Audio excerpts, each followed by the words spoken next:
एक गांव में महिमा नाम की एक लड़की रहती थी। वह दिखने में बहुत ही बदसूरत थी।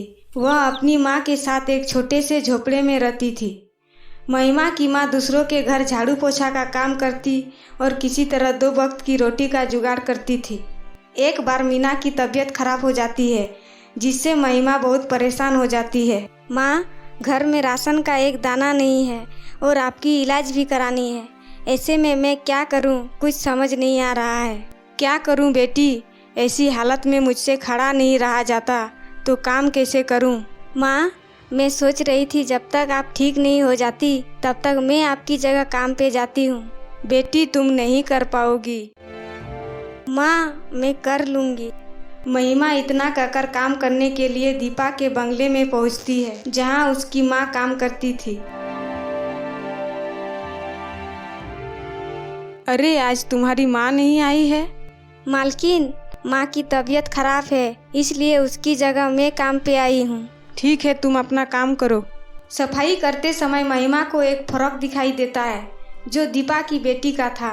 इन अमीरों की किस्मत कितनी अच्छी होती है, इन्हें जो चाहिए होता है वह सब मिल जाता है। तभी कमरे में नेहा आ जाती है और महिमा को अपने कमरे में देखकर गुस्से से आग बबूला हो जाती है। माँ, ये लड़की यहाँ क्या कर रही है? इसे जल्दी हटाओ यहाँ से।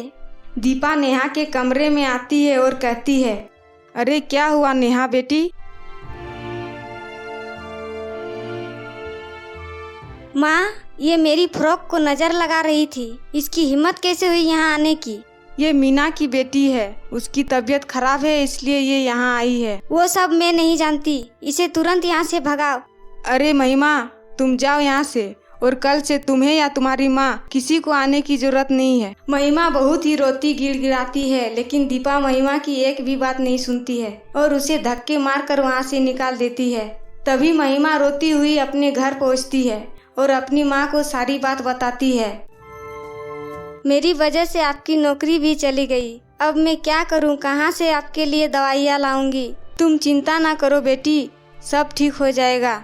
कुछ दिन बाद मीना की तबीयत बहुत खराब हो जाती है और वह महिमा से कहती है, बेटी, अब मैं और तुम्हारे साथ नहीं रह पाऊंगी।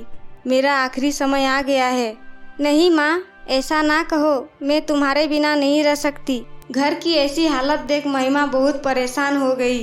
तभी एक बूढ़ी औरत और उसकी बेटी उसके घर आती है।